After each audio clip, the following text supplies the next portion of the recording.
विद्यार्थियों नमस्कार, स्वागत है आपका आपके अपने YouTube चैनल पे। तो विद्यार्थियों, पीरियोडिक टेबल आवर्त सारणी में अपन ने कर लिया था डोबर्नियर का त्रिक नियम। डोबर्नियर का त्रिक नियम अपन ने कर लिया था, अब उसकी कमियां भी कर ली थी। अब उसके बाद में है क्या, अपना न्यूलैंड्स का अष्टक नियम। ठीक है, तो देखते हैं न्यूलैंड्स का अष्टक नियम। न्यूलैंड्स का अष्टक नियम, ठीक है, क्या है, न्यूलैंड्स का अष्टक नियम। तो देखिए विद्यार्थियों, न्यूलैंड्स ने क्या बताया अपने अष्टक नियम में।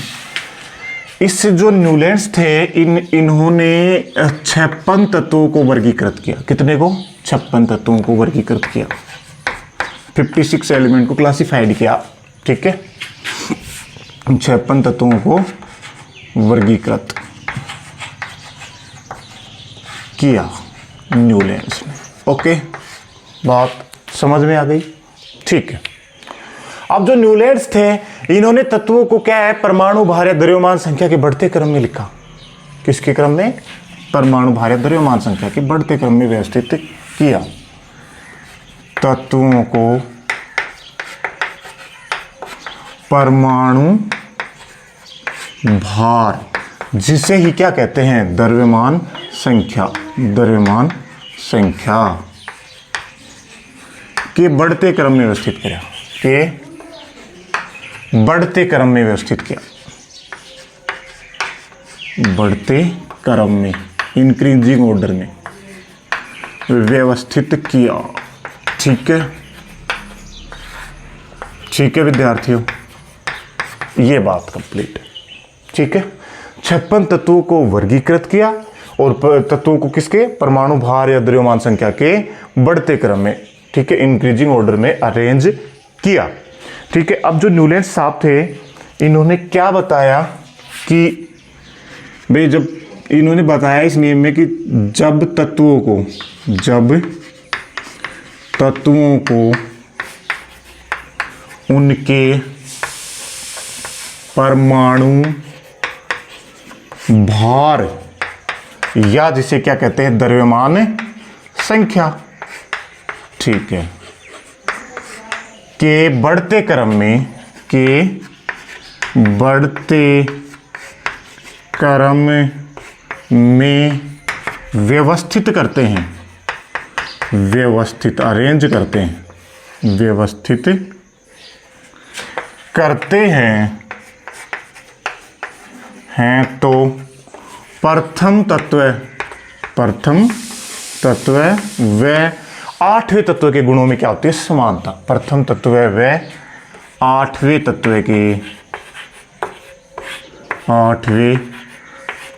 के गुणों में समानता होती है, गुणों में समानता होती है। ठीक है विद्यार्थियों, क्या बताया कि जब तत्वों को उनके परमाणु भार या द्रव्यमान संख्या के बढ़ते क्रम में व्यवस्थित करते हैं तो प्रथम तत्व व 8वें तत्व के गुणों में क्या होती है, समानता। कैसे? जिस प्रकार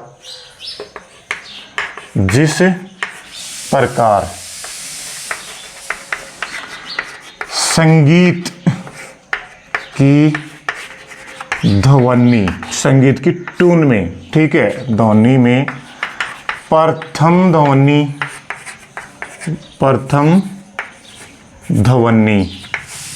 व 8वीं ध्वनि समान होती है, 8वीं ध्वनि समान होती है। ठीक है, ठीक है विद्यार्थियों, बात समझ में आ गई होगी। हाँ, क्या भाई, तत्वों को उनके परमाणु भार या द्रव्यमान संख्या के बढ़ते क्रम में रखते हैं तो प्रथम और 8वें तत्व के गुणों में समानता होती है। जिस प्रकार संगीत की ध्वनि में प्रथम ध्वनि और 8वीं ध्वनि में क्या होती है, समानता, 8वीं ध्वनि समान होती है। उसी प्रकार तत्वों में भी प्रथम और 8वां तत्व क्या है, समान गुणों वाला होता है। ठीक है, अब देखो इनको अरेंज करते हैं, किसके, न्यूलैंड्स के अष्टक नियम के अकॉर्डिंग एलिमेंट्स को देखते हैं।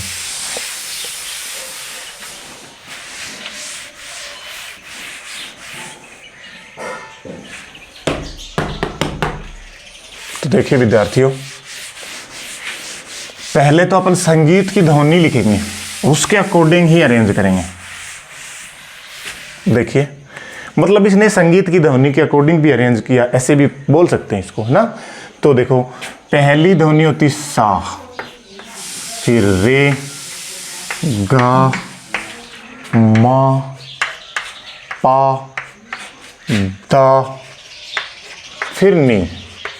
ठीक है, सा रे गा मा पा दा नी, और नी के बाद में फिर से क्या आ जाता है, फिर क्या आ जाता है, सा।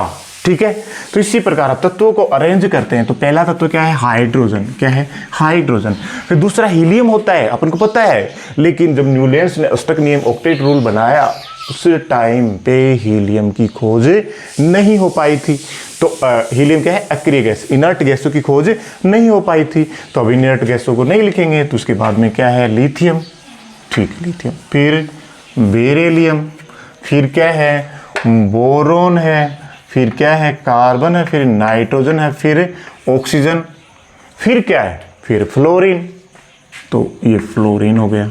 ठीक है, फिर फ्लोरीन के बाद में क्या है, नियोन है। और अपन को पता ही है कि नियोन भी क्या है, कि इनर्ट गैस है, तो उसकी भी खोज उस टाइम पे नहीं हो पाई थी। तो इसके बाद में क्या आ गया, सोडियम। सोडियम के बाद में है मैग्नीशियम। मैग्नीशियम के बाद में है एल्यूमिनियम, और एल्यूमिनियम के बाद में है सिलिकॉन, और सिलिकॉन के बाद में है फॉस्फोरस, और फॉस्फोरस के बाद में है सल्फर, और सल्फर के बाद में है क्लोरीन। ठीक है, और फिर क्लोरीन के बाद में क्या आता है, अपन को पता ही है, आर्गन आता है। लेकिन आर्गन भी क्या है कि इनर्ट गैस की खोज हो नहीं पाई थी, तो उसको छोड़ देते हैं। फिर क्या आता है, पोटेशियम। ठीक है, पोटेशियम के बाद में कैल्शियम। मोस्टली ये रूल है ना, कैल्शियम तक ही लागू होता है, तो अपन कैल्शियम तक ही लिखेंगे इसमें। ठीक है, तो ये हो गया अपना अष्टक, जो न्यूलैंड्स का जो क्लासिफिकेशन था वो हो गया। ये इस प्रकार से न्यूलैंड्स ने क्लासिफाइड किया था एलिमेंट्स को। ठीक है,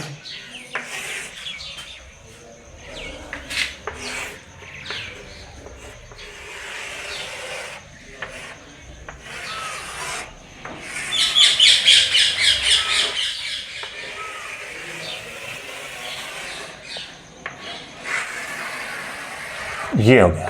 ठीक है, ये हो गया न्यूलैंड्स का वर्गीकरण। ओके, देखो इसमें सा रे गा मा पा दा नी सा हो गया ना। तो इस प्रकार से इसने व्यवस्थित किया। तो तत्वों का देखो, ये प्रथम तत्व मान लेते हैं, ये दूसरा, तीसरा, चौथा, पांचवा, छठा, सातवां, फिर आठवें के गुणों में क्या आ गई, समानता। इसी प्रकार इसको देखो दूसरा मान लेते हैं, तो नौवां देखो, दूसरा, तीसरा, चौथा, पांचवा, छठा, सातवां, फिर आठवां, फिर नौवां। ठीक है, दूसरे से नौवां समान है, तीसरे से 10वां समान है, ऐसे गुणों में क्या आ गई, समानता। ठीक है, ये था अपना क्या, न्यूलैंड्स का अष्टक नियम, जिसने न्यूलैंड्स ने 56 तत्वों को वर्गीकृत किया और तत्वों किस आधार पर करा, परमाणु भार द्रव्यमान संख्या के बढ़ते क्रम में, या इसको ऐसे भी सकते हैं संगीत की ध्वनि के क्रम में व्यवस्थित किया। ठीक है, अब इसके बाद में क्या है, न्यूलैंड्स की भी क्या रहेगी, कुछ कमियां रहेगी। न्यूलैंड्स के नियम में भी कुछ क्या रहेगी, कमियां। उन कमियों को अपन जानते हैं। ठीक है, तो अब है न्यूलैंड्स के नियम की कमियां। ठीक है, अब देखते हैं अपन क्या, न्यूलैंड्स के नियम की कमियां। न्यूलैंड्स के का अष्टक नियम था, इसकी क्या करेंगे, न्यूलैंड्स के अष्टक नियम की कमियां। न्यूलैंड्स के अष्टक नियम की कमियां। ठीक है विद्यार्थियों, न्यूलैंड्स के अष्टक नियम की कमियां, कमी देखेंगे न्यूलैंड्स के अष्टक नियम की। तो देखिए, एक तो क्या है कि ये जो नियम है ना, ये सभी तत्वों पे लागू नहीं होता, यही इसकी क्या है, कमी है। यह नियम सभी तत्वों पर लागू नहीं होता, सभी तत्वों पर लागू नहीं होता, लागू नहीं होता। ठीक है, और ये कहां तक लागू होता है, ये कैल्शियम तक लागू होता है। ठीक है, यह नियम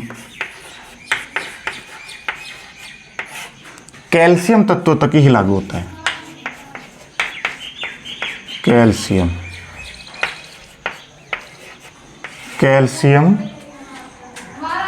तत्व तक ही लागू होता है, तत्व तक ही लागू होता है।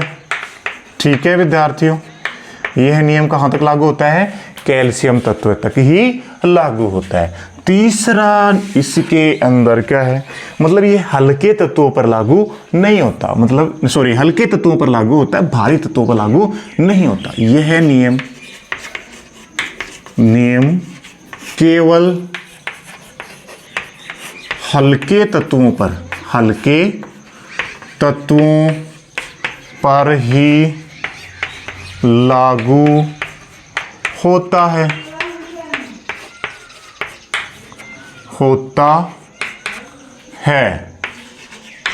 भारी तत्वों पर लागू नहीं होता, भारी तत्वों पर लागू नहीं होता।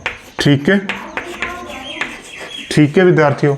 एक कमी और थी क्या, कि इस नियम में ना CO कोबाल्ट और निकल को एक साथ रख दिया, लेकिन उनके गुणों में समानता नहीं होती। ठीक है, इस नियम में न्यूलैंड्स ने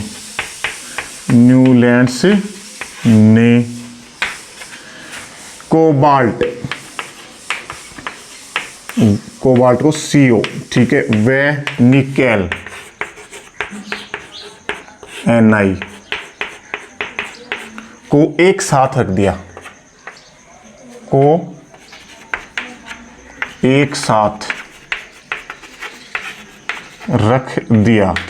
किनके साथ है, और ये के हेलोजन्स के साथ रखा था, है ना, एक साथ हेलोजन के साथ ही रखा। ठीक है, जिनके गुणों में क्या है, समानता नहीं होती, जिनके गुणों में समानता नहीं होती, जिनके गुणों में समानता नहीं होती। ठीक है विद्यार्थियों, मतलब इस नियम में न्यूलैंड्स ने कोबाल्ट निकल को एक साथ रखा, और किनके साथ रखा, इनको हेलोजन्स के साथ रखा, जिसके गुणों में क्या होती है, समानता नहीं होती। ये भी क्या थी, न्यूलैंड्स के अष्टक नियम की कमी थी। एक कमी और भी कर सकते हैं अपन, कि जो हाइड्रोजन है ना, हाइड्रोजन को भी किनके साथ रखा, हाइड्रोजन को भी हेलोजन के साथ रखा, परंतु पूर्णतया ये हाइड्रोजन हेलोजन से समान नहीं होता, जो कि असंगत है, जो कि क्या है, असंगत। मतलब ये हाइड्रोजन भी पूर्णतया हेलोजन से समानता नहीं रखता, मतलब ये हाइड्रोजन क्या है, क्षार धातु से भी समानता रखता है, तो ये भी क्या रहेगी, इसकी कमी। तो ये हो गई अपनी क्या, न्यूलैंड्स के अष्टक नियम की कमियां। ठीक है, अब जब न्यूलैंड्स का अष्टक नियम हुआ, उसके बाद में इसमें कमियां आई, तो उसके बाद में एक वैज्ञानिक आए, डेमेत्री इवानोविच मेंडलीव, और डेमेत्री इवानोविच मेंडलीव ने एक नियम दिया, जिसको क्या कहते हैं, मेंडलीव का आवर्त नियम या आवर्त नियम, और मेंडलीव ने ही आवर्त सारणी का निर्माण किया था। तो मेंडलीव का आवर्त नियम या मेंडलीव डेमेत्री इवानोविच मेंडलीव के बारे में जो भी स्टडी करेंगे वो अपन करेंगे नेक्स्ट क्लास में। तब तक के लिए जय हिंद, गुड बाय।